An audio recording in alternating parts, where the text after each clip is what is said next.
Welcome to నేత్రాస్ lens. ఏంటి ప్రపంచం మొత్తం ఏకమై వచ్చినా ఇజ్రాయెల్ను ఓడించలేరా? కాస్త ఎక్కువ చేసి చెప్పినట్లేదు. లేదు, ఇప్పుడు చెప్పిన దాంట్లో ప్రతి అక్షరం నిజం. శాంపుల్గా కొన్ని పేర్లు చెప్తా, మీరే ఆశ్చర్యపోతారు. ఏంటి ఈ ప్రపంచం మొత్తం వాళ్ళ చేతుల్లో ఉందా అని.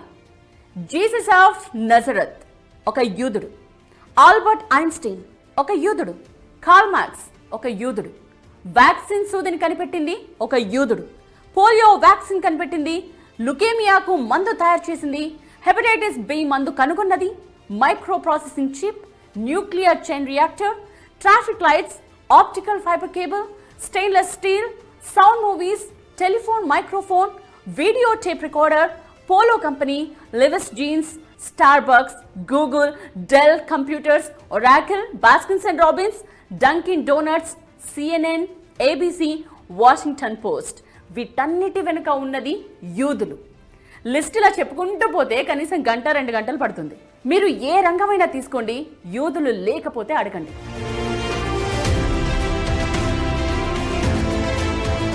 Okay, coming to the point. స్వర్గం కంటే గొప్పది ఏంటి అని యూదులను అడిగితే వచ్చే సమాధానం ఇజ్రాయెల్. అక్కడి అణువణువు వారికి పవిత్రమే. అందుకే ఇజ్రాయెల్ పై దాడికి ఎవరైనా వస్తున్నారు అంటే ప్రపంచాన్ని ఓడించడానికి సైతం సిద్ధమవుతారు. మరో ఇంట్రెస్టింగ్ పాయింట్ చెప్పుకోవాలి ఇక్కడ. ప్రపంచంలో యూదులందరినీ కలిపితే రమారమి 1,60,00,000 మంది ఉంటారు అంతే. బట్ జాగ్రత్తగా వినండి, గత 105 ఏళ్లలో ఉన్న ఈ 1,00,00,000 మందే 15 డజన్ల నోబెల్ ప్రైజెస్ గెలుచుకున్నారు. అంటే 180 నోబెల్ బహుమతులు. సో తమ బ్రెయిన్లో 1% ఇజ్రాయెల్ కోసం పెట్టినా, తమ సంపాదనలో 0.5% ఇజ్రాయెల్ కోసం ఖర్చు చేసిన, తమ ఆవిష్కరణల్లో 1-2 ఇజ్రాయెల్కు వినియోగించిన ఈ ప్రపంచం మొత్తం వారి ముందు దాసోహానిక తప్పదు.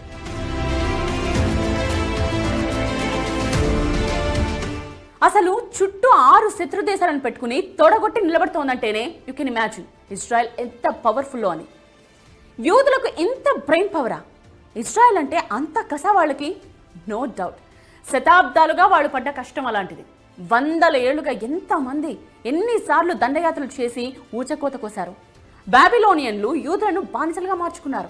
రోమన్లు కొన్ని వేల మంది యూదులను చంపేశారు. యూదుల భూభాగాన్ని చిన్నాభిన్నం చేసి చెల్లా చెదురయ్యేలా చేశారు. తలదోచుకోవడానికి వేరే దేశాలకు వెడితే అక్కడ పట్టుకుని చంపేశారు. స్పెయిన్లో యూదులను తరిమి కొట్టారు. యూరప్లో కట్టగట్టి అందరినీ సామూహికంగా చంపేశారు. యూదుల తత్వం ఒక్కటే, ఎక్కడున్నా సరే అధికారంలో ఉండాలి, వ్యవస్థపై ఆర్థికంగా పట్టు సాధించాలి. ఇవే కోరుకుంటారు వాళ్ళు. బహుశా ఆ లక్షణమే హిట్లర్కు యూదులపై ద్వేషాన్ని పెంచిందేమో. దాదాపు 10 లక్షల మంది యూదులను ఊచకోత కోసాడు హిట్లర్. అలా 100 ఏళ్ల పాటు ఎక్కడెక్కడో తలదాచుకున్న యూదులు 1900, 2000 మధ్య తిరిగి ఇజ్రాయెల్ చేరారు. అందుకే ఇజ్రాయెల్ అంటే వాళ్ళకి అంత ఇష్టం, అంత పవిత్రం.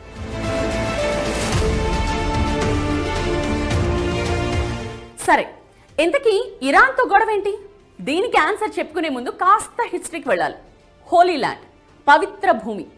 ఇజ్రాయెల్, పాలస్తీనా దేశాలు, జోర్డాన్, లెబనాన్ దేశాల్లోని కొన్ని ప్రాంతాలను కలిపి హోలీ ల్యాండ్ అంటారు.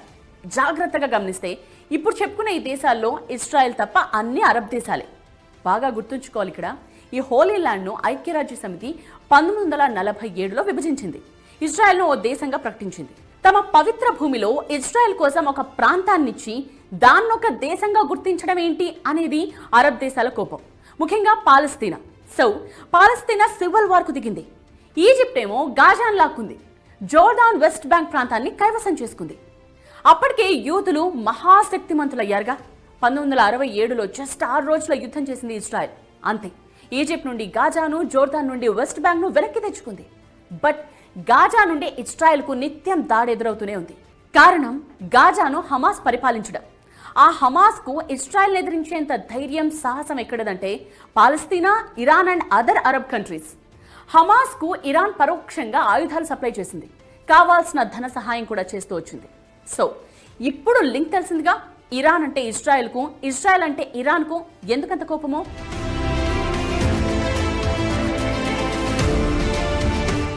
మరి ఇజ్రాయెల్ గురించి ప్రపంచం మొత్తానికి తెలుసుగా. పోయి ఇజ్రాయెల్తో ఎందుకు పెట్టుకుంటోంది ఇరాన్?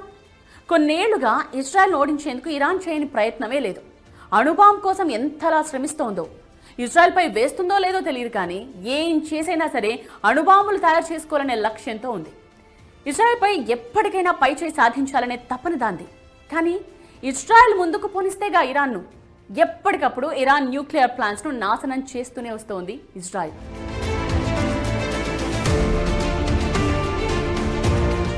అది పక్కన పెడితే ఇజ్రాయెల్ బలం ఎంత, ఇరాన్ బలం ఎంత? అఫీషియల్ డేటా ఒకసారి చూద్దాం. International Institute for Strategic Studies IISS, Stockholm International Peace Research Institute SIPRI, ఈ రెండు సంస్థల డేటా ప్రకారం దేశ రక్షణ కోసం ఇరాన్ $7.4 బిలియన్ ఖర్చు చేస్తోంది. అంటే అటు ఇటుగా 60 నుండి 65 వేల కోట్ల రూపాయలు. బట్ ఇజ్రాయెల్ ఏకంగా $19 బిలియన్, మన కరెన్సీలో 1,70,000 కోట్లు. ఏ మాత్రం కంపారిజన్ లేదు. పైగా ఇజ్రాయెల్ జనాభా జస్ట్ 97 లక్షలు. మన హైదరాబాద్లో ఉన్నంత జనం కూడా ఉండరు. అదే ఇరాన్లో దాదాపు 9 కోట్ల జనాభా. కోటి మంది కూడా లేని ఇజ్రాయెల్ జీడిపి $525 బిలియన్. 9 కోట్ల జనాభా ఉన్న ఇరాన్ జీడిపి $413 బిలియన్.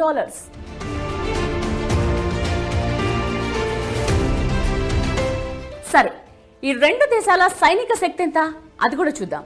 ఇజ్రాయెల్ దగ్గర 340 వార్ జెట్స్ ఉంటే ఇరాన్ వద్ద 320 యుద్ధ విమానాలున్నాయి. ఇరాన్కు 6 లక్షల మంది సైనికులుంటే ఇజ్రాయెల్ వద్ద ఉన్నది 1,70,000 మంది. ఇరాన్ దగ్గర ఉన్న బాలిస్టిక్ మిసైల్స్ 3,000కు పైనే. బట్ ఇజ్రాయెల్ దగ్గర ఎన్నున్నాయో ఇప్పటి వరకు కరెక్ట్ లెక్క తెలియదు. బట్ ఒక్కటి మాత్రం చెప్పగలం, ఇజ్రాయెల్కున్న బలం దాని ఎయిర్ ఫోర్స్. ఇరాన్లో కీలక లక్ష్యాలపై దాడి చేసే సత్తా ఉంది దానికి. ఇరాన్కు ఎన్ని మిసైల్స్ ఉన్నప్పటికీ ఇజ్రాయెల్ గగనతలాన్ని రక్షించేందుకు ఐరన్ డోమ్ ఆరో సిస్టమ్స్ ఉన్నాయి. ఈ ఐరన్ డోమ్ ఆరో సిస్టమ్స్ ను బ్రేక్ చేయడానికి ఇరాన్ పడ్డ కష్టం అంతా ఇంత కాదు. వాళ్లే చెప్పుకున్నారు ఈ విషయాన్ని. America air defence system third Patriot ను సైతం ఛేదించగల సరికొత్త బాలిస్టిక్ మిసైల్స్ తయారు చేశామని చెప్పింది ఇరాన్. తాము తయారు చేసిన సరికొత్త వార్ హెడ్స్ డైరెక్షన్ ను మార్చుకోగలమని చెప్పుకుంది. మొన్న వాటిని ప్రయోగించే ఇజ్రాయెల్ ను దెబ్బతీసింది ఇరాన్. అందుకే అత్యంత శక్తివంతమైన ఐరన్ డోమ్ ఆరో ఎయిర్ డిఫెన్స్ సిస్టమ్స్ ను ఇరాన్ బ్రేక్ చేయగలిగింది.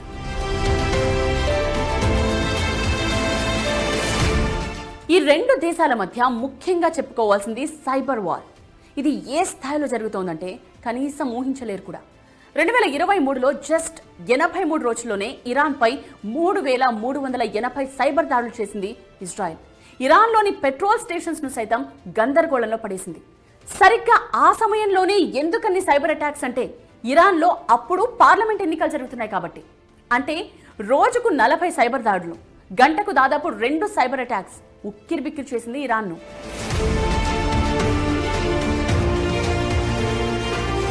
సరే, ఇంతకీ ఎవరు గెలుస్తారు ఈ యుద్ధంలో? ఖచ్చితంగా ఇజ్రాయెలే. ఎందుకని వన్ సైడ్ తీసుకున్నారా అని అనుకుంటారేమో. ఇది సొంత అభిప్రాయం కాదు, ఇంటర్నేషనల్ ఎక్స్పర్ట్స్ కూడా ఇదే చెప్తారు. ఎందుకంటే ఇరాన్కు ఎంత శక్తి సామర్థ్యాలున్నా ఇజ్రాయెల్కు అమెరికా సపోర్ట్ ఉంది. అసలే ఇజ్రాయెల్ మోస్ట్ పవర్ఫుల్ కంట్రీ మిలిటరీలో. సైనిక శక్తిలో ఇజ్రాయెల్ చాలా ముందుంది. అలాంటి దేశానికి అమెరికా తోడైతే ఎవరైనా బూడిదవ్వాల్సిందే. బట్ అంతవరకు వెళ్ళదు పరిస్థితి. అలాగని ఇరాన్కు భారీ డ్యామేజ్ చేసేంత వరకు ఇజ్రాయెల్ అమెరికా ఆగవు. సో ఈ యుద్ధం ఎంతవరకు పడుతుందో చూడాలి. ఇది వాటి నేత్రాస్ లెన్స్. నేత్ర.